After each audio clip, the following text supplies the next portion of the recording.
Can you hear me? I have something to say.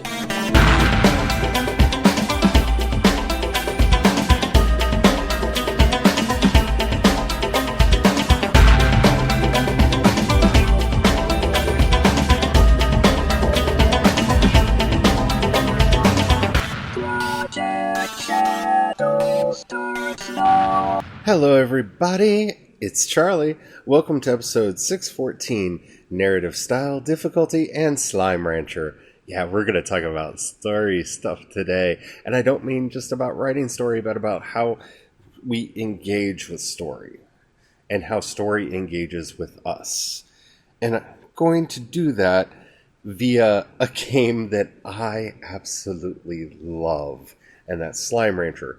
But before we get started, our glorious and grand Flapton, Queen Space Monkey of the Universe, has called in using the call-in feature over on Anchor and given us a message. And it actually inspired this episode. So let's hear what she had to say. Okay, it's a Flapton, or Commodore now, or whatever the hell I am, I don't even know. But I have so many things I want to comment on, but I only have a minute, because I've already tried this once. So Oops. Anyway, the whole thing about Martin and not being able to get through his books, I am so with you. Couldn't get through Tolkien. Just bored me to tears. So I totally understand that.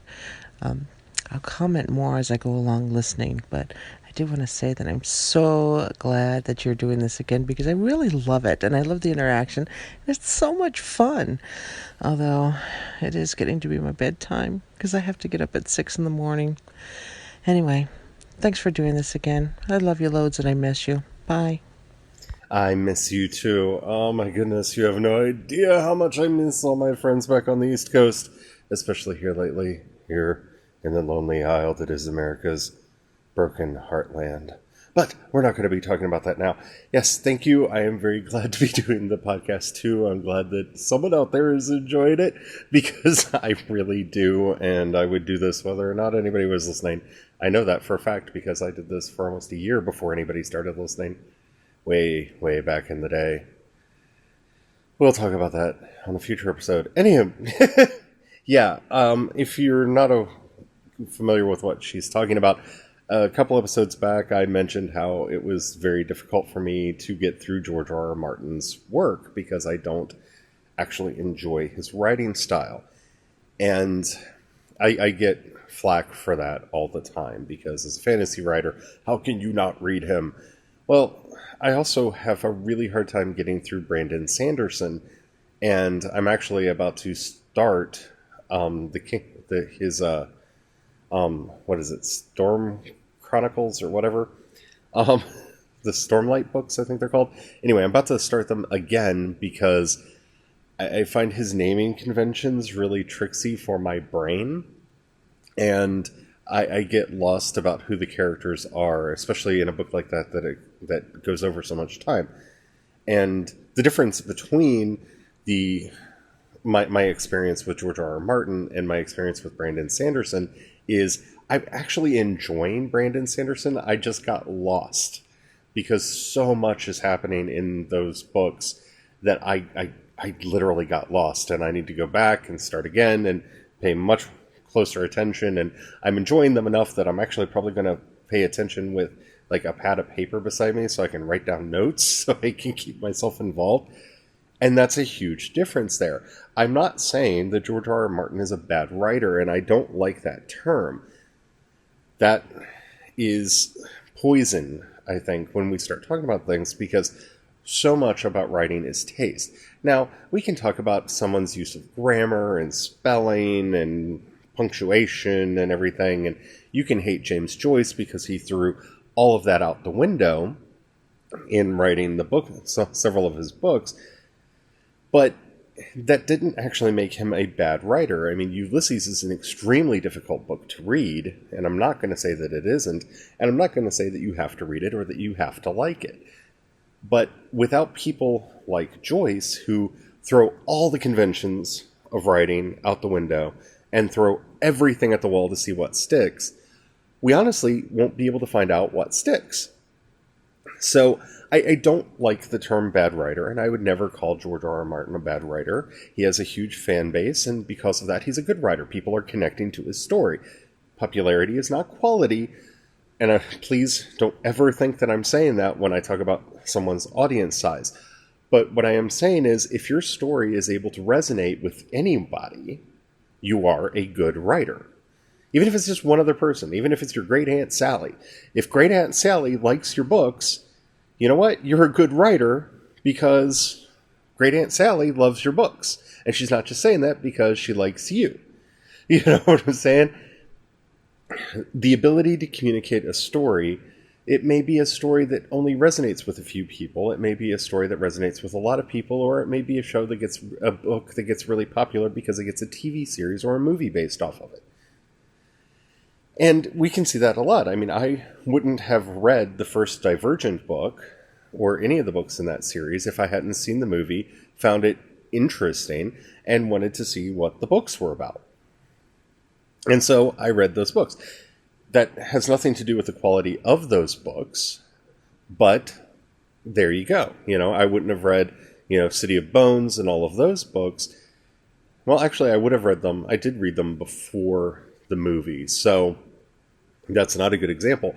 But, a lot of people came into it because of the movie, and then later because of the TV show Shadowhunters, which has made those books bigger and more popular because of the amplification effect of having a really bad flip book of a movie that I hate myself for kind of liking a little bit, even though it's utter trash. I'm not going to say that it's not trash, but I kind of like it a little bit because it at least has some of the stuff from the book that I like, and you really have to have read the book to even understand the movie, and it was a bad adaptation. I do like the show as well, but that amplification gets them a bigger audience, and sometimes that's what it takes. I'm not going to say which of these authors is better. I will say I read Cassandra Clare because, honestly, her books remind me of friends that I had in Maryland when I was growing up, and they remind me of some of the games we used to play with each other. Because we used to do a lot of vampire LARPing, and her books really remind me of that. And so I have an odd comfort with her text that you might not have. And that's a weird reason to like a book. We're currently reading, and we'll be doing an episode on Dreadnought by April Daniels soon. And for me, I love this book. Like, I really love this book. And I'm chomping at the bit to actually start reading the next book, Sovereign, because the next book's already out. But I don't want to taint my discussion of Dreadnought by anything that happens in Sovereign. So until Brian and I can sit down and actually do our talk about that book, I'm not letting myself start the next one, which is driving me crazy. It really, really is. But my reason for loving that book has a lot to do because of how I see myself in it. It's about a trans superhero, and when Danny is talking, it's really helped me a lot talk to Brian because as you guys know, I've been having a lot of dysphoria issues lately. And when talking to, we were able to use this book and go, you see how Danny described what was happening inside her head there? That's what I'd go through often. And for the first time, Brian could get it because April Daniels did a very good job of describing what dysphoria feels like. And it's a hard experience to describe to somebody. And I just love the book. I fell in love with the characters. I love Calamity. I love everyone but Grey Witch, to be honest. Doc Impossible is... I love Doc Impossible so much. But we'll save that for when we actually talk about the book. But Grey Witch... Anyway, don't like her. Tolkien, and see, this is where it can be a choice. I think Martin writes the way Martin writes, and that is what makes it hard for me to get into his books, because I feel like they meander too much, and I feel like he's way too interested in looking at young, nubile, naked women, and I don't care, and I think he's much too excited about torture and pain, and honestly, I have Wizard's First Rule and that series for that. because, yeah, we're not going to go there. We're not going to start going down there again. But Tolkien, I think, is a very interesting gateway into this because Tolkien is meant to be difficult to read. And it's actually kind of meant to be a little bit dry and a little bit boring. And I don't mean that as an insult. Tolkien wanted the Lord of the Rings books to read like a medieval text. And so they're written like a medieval text in style, in language, and everything about them, including how they are chaptered, how they are collected into books internally within the series, because as you know, there's more than 3 Lord of the Rings books if you actually read the books, because Fellowship of the Ring itself is 5 books, I think? It's 3 to 5 books in and of itself. But that style and that convention was his choice because he felt that England didn't have its own mythology. And yeah, England had a mythology originally, but it was lost and it wasn't popularly known. And so he wanted to kind of come up with his own, and that was the purpose for the book. So he, as a translator, and if you haven't read his translation of Sir Gawain and the Green Knight, it's a very good translation. But through work like that and through his job being a philologist, he really knew how language worked. He really crafts what feels like a medieval manuscript. And while I like reading Chrétien de Troyes and parts of Old by Wolfram von Eschenbach and all of them, I don't often recommend them to people because, well, if you're not a fan of that medieval style of writing, you're not going to get into these books. And you're just not. And that's okay. There's nothing wrong with that. Though it's one of the reasons why a lot of people who encounter The Hobbit first fall in love with The Hobbit, which is told much more like a storyteller would tell a story and much more colloquially. And there's a reason for that. He wrote that book for his kid. And so he's talking to his kid. He's not trying to write the grand narrative of England. And I think the Silmarillion itself goes back and forth between these styles of, I'm writing a medieval manuscript and here I am writing this story that means something to me. Like Beren and Luthien to me is one of those stories, and Morgoth and the Dragons. Those stories to me are much more fantasy stories than they are in that vein. But that may just be me, and because I love those 2 stories so much from the Silmarillion. But this is something that we don't really talk about much because it's something that's rather invisible, and that style of storytelling.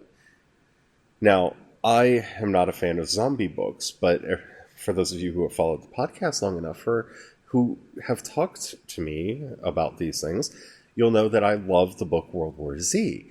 And World War Z does something very interesting in that it takes the idea of a zombie apocalypse and basically makes the coffee table book, the Ken Burns Civil War coffee table book, where the war stories are collected kind of after the fact. And that narrative structure, that kind of almost, first-hand documentary structure is really interesting in looking at something like that through fresh and different eyes. It's why there will never be a really good adaptation of Dracula, because you can't adapt Dracula. Dracula is nothing but a series of letters and journal entries and news reports. I think there are ways you could kind of try to do that, but it would feel weird and it wouldn't make for a compelling film or television series to watch.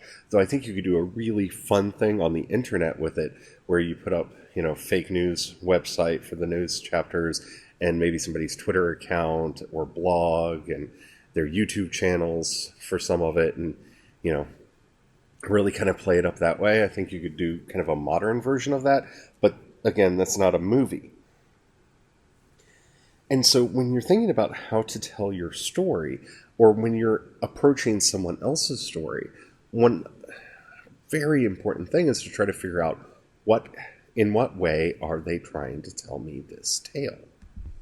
Because in so many ways, that method of storytelling if you're not a fan of it, like if you don't like documentaries, then if they're telling their story in a documentary style, then that's not something you're going to be interested in. It's kind of like Colossal, which is one of my favorite movies that came out in a long while, because I think it's a very fresh take on a topic that I love. It's a kaiju movie. It's a movie about a giant killer monster that terrorizes the world, that's told through the rubric of a rom-com. And it has all the elements of a romantic comedy. And it plays itself off as a romantic comedy. And yeah, of course, eventually there are some twists and turns, and the monster shows up, and I don't want to spoil that movie at all. It's a very fun movie if you're into that. But if you don't like kaiju movies, if you don't like monster movies, if Godzilla and King Kong and all of that doesn't appeal to you, don't even try to watch it. And if you don't like rom-coms, don't watch this movie, because it plays off the conventions of both in a very interesting way that kind of contrasts them. And in a way, when you're done, you realize that every rom-com is kind of a monster movie, and every monster movie is kind of a rom-com in a strange way, because of the way the two styles are conflated and mixed together to make this story. If you haven't seen Colossal, definitely watch it. It's an interesting movie. But this brings me to Slime Rancher, which is a game that anytime I can talk about, I'm going to talk about it, because I love this game, and I don't think it gets as much coverage as it should, because it is a stupid game.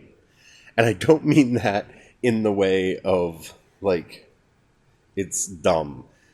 Because it's really not. It's very, in so many ways, its simplicity belies what this game really is. But what compels me about it is the way that it tells story and how the story unfolds to the game, because it is a game where you move to Far, Far Away Ranch, which is out in space somewhere, and you've bought this ranch, and you're here to ranch slimes. Slimes are these little critters, little kind of balls of goo, that when they're fed, poop out a plort, and the plorts are worth money. And so you're basically raising them so that you can get these plorts, so you can make as many new bucks as you can. That's basically the gist of the game. And so you get to build a ranch and actually capture them, and in some instances tame them, and you farm food for them, and you feed them, and you collect up the things. And it's a very, on its face, simple game. And it's a game that I have played way too much. And I'm going to admit that. I play this game way more than I should. I'm looking at my Steam right now. And as of recording this, is that right? That can't be right. That can't be right. Holy crap, I have played Slime Rancher for 181 hours. Wow. I mean, I've had it for a very long time, so that's not, spread out over time, that's not crazy. I mean, this is kind of my go-to game, and often while listening to an audiobook, I'll put this on. I'll play it for my breaks sometimes when I'm working. But wow, 181 hours. I didn't realize that was a thing. That's just shy of City Skylines. I played City Skylines for 211. Oh, wow. Holy crap. That's almost more than I played No Man's Sky before they broke it with Next. I played that for 186 hours. Wow. That's the one thing that Steam does, is it makes you realize how many hours you play a video game. And that's a lot, especially when you consider that you don't play during the day except for on weekends sometimes, and you only play at night for a little bit as you're winding down from your day after dinner. Wow. Okay, I'm sorry. I played this game for 181 hours. So like I was saying, I've played this game so much more than I probably should have. So I think that's it right there. I love this game. And just recently, I've completely redid my ranch because I keep thinking of, wouldn't this be fun? And I have my disco kitties now that are free range and running around. And that's if you mix a tabby slime with a mosaic slime, you get these kitty cats that look like they're made out of mirror balls, like a disco mirror ball. And they run around and they shine and they flash and they sometimes set things on fire. But I call them my disco kitties, and I love them, and they run around. And, it's a silly game. It's a silly, silly game, but I absolutely love it. And what got me into this was, one, the low stakes of playing, and we can talk about that in the game, where you just kind of run around and you explore and you learn things and you find things, and you can kind of go at your own pace. There's not a directed story to the game. Okay, so that's number one. And I really like games where you can kind of just play however you want. That's why I liked old No Man's Sky, and new No Man's Sky I'm not that big a fan of, and especially because every time I load it up, it does terrible crashy things and loses all my progress. And yeah, trying to get that wider audience, you just I feel like I'm playing Star Wars Galaxies all over again, which is really upsetting because that's actually a game that I've compared No Man's Sky to on numerous occasions, and it's going the same way. New games enhancements just came.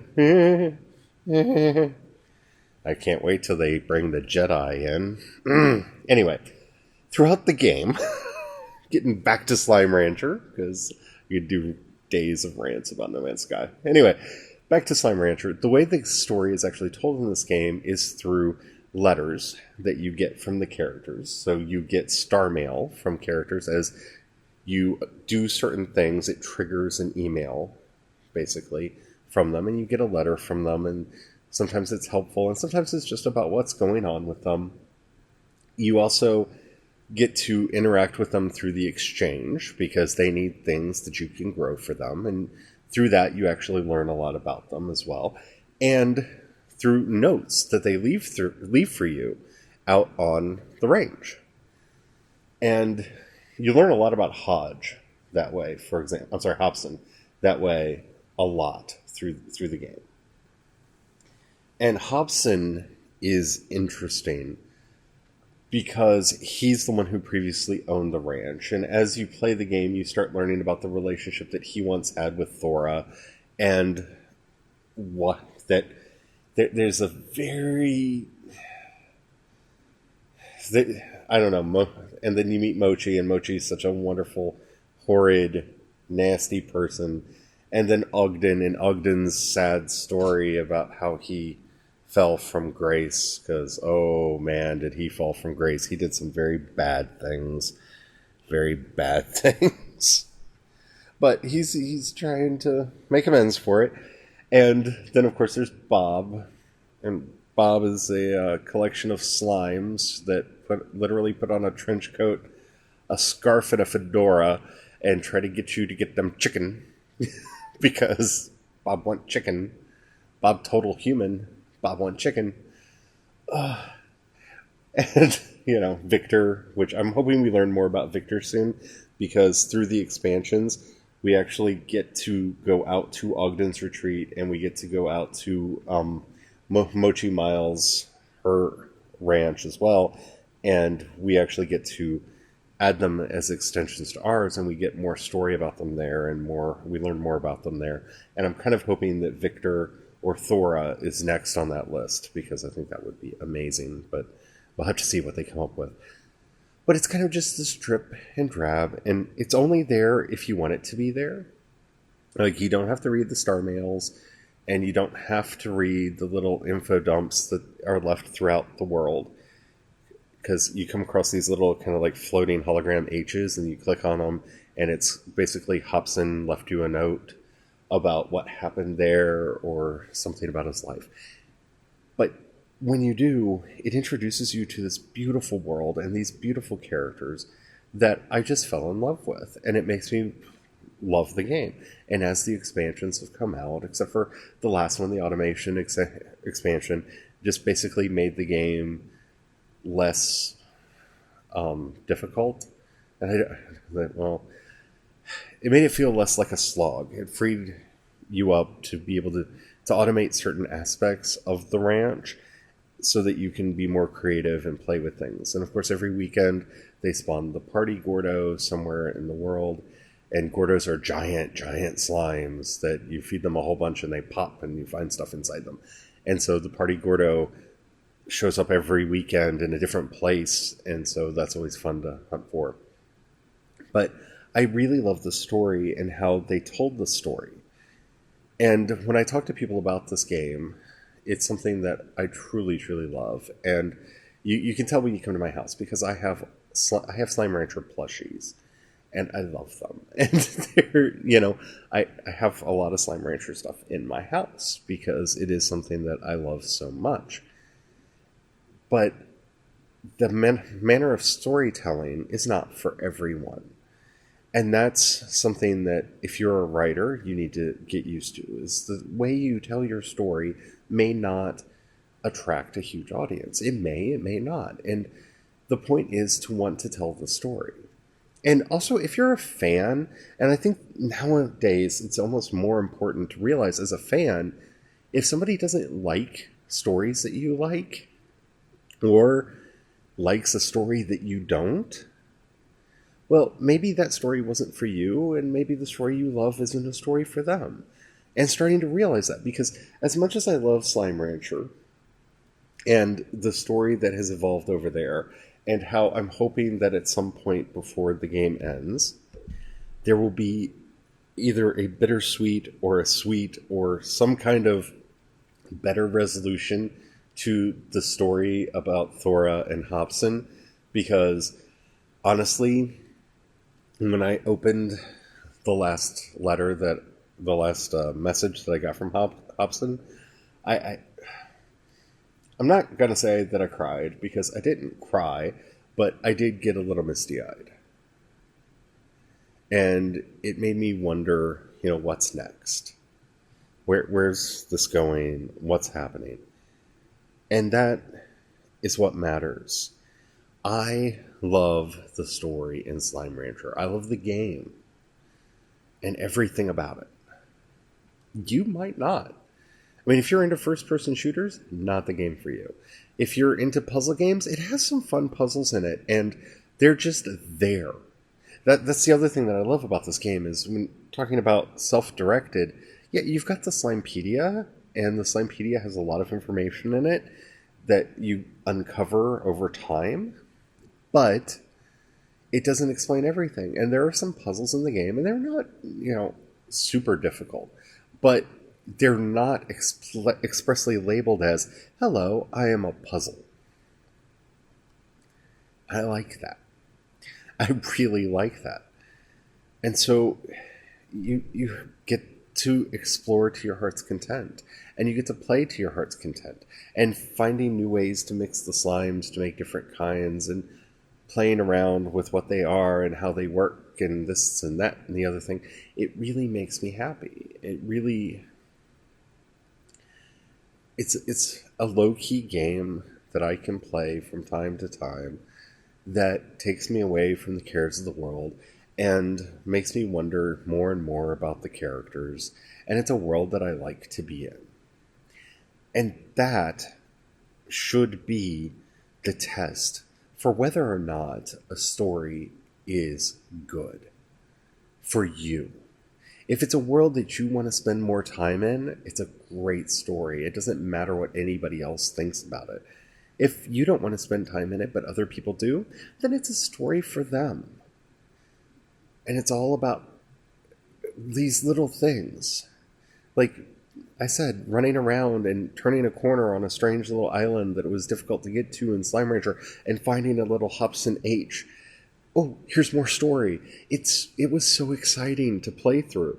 I've actually been thinking about starting over a brand new ranch from the beginning just so I can play through that story again and re-experience it. I don't have to. I still have all the star mails in my star mail, so I could load them up and read them.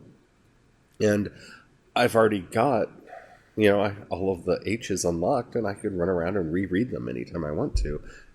But it was that thrill of discovery that made it work for me. Because it's the kind of story I wanted. George R. R. Martin isn't for everybody.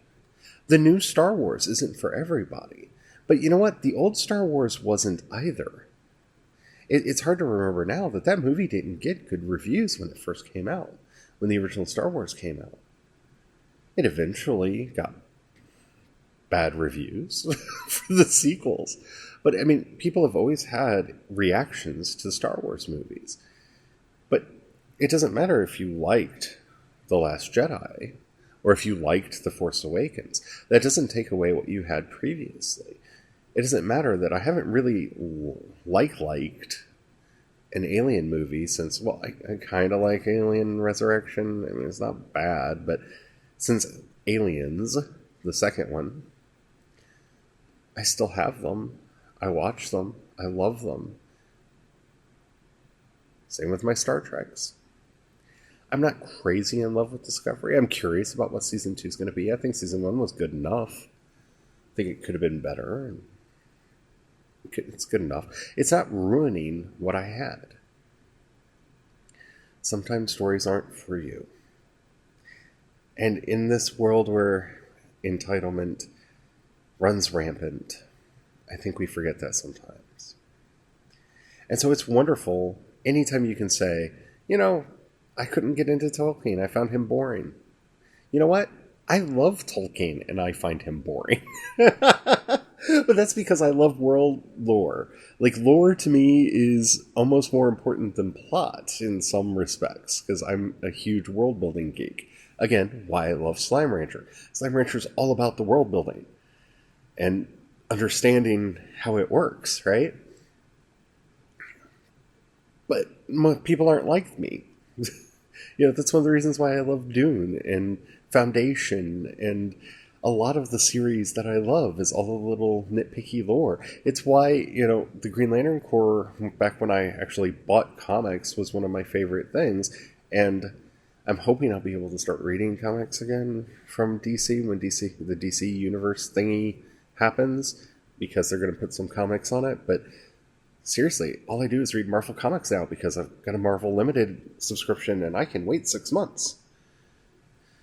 Yeah, you know, I'm not in a rush. I got a lot of content. But anyway, you know, it's why I love the Green Lantern, because it's all about the world building and the lore and all this stuff that you don't get with a lot of the other superheroes. It's one of the reasons I love Star Wars and Star Trek and everything else. But yeah, if you're writing a story, think about the narrative style and think only first, is it something you desperately want to do? Because if it is, unless you have to make money off of it, like have to, that's all you need. Someone somewhere will like it. It may just be one person, but someone somewhere will like it.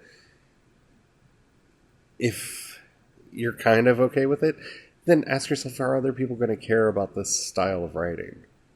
If the answer to that is no, consider whether or not it's something that you should do. And the same thing for fans, for all of us. Don't attack people. Like, I despise the Twilight books and I despise the Twilight movies. I don't care if you like them or not.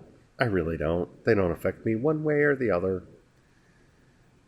If you start arguing that they're the best kind of vampire, we'll get into things, because I probably forever be an Anne Rice fan.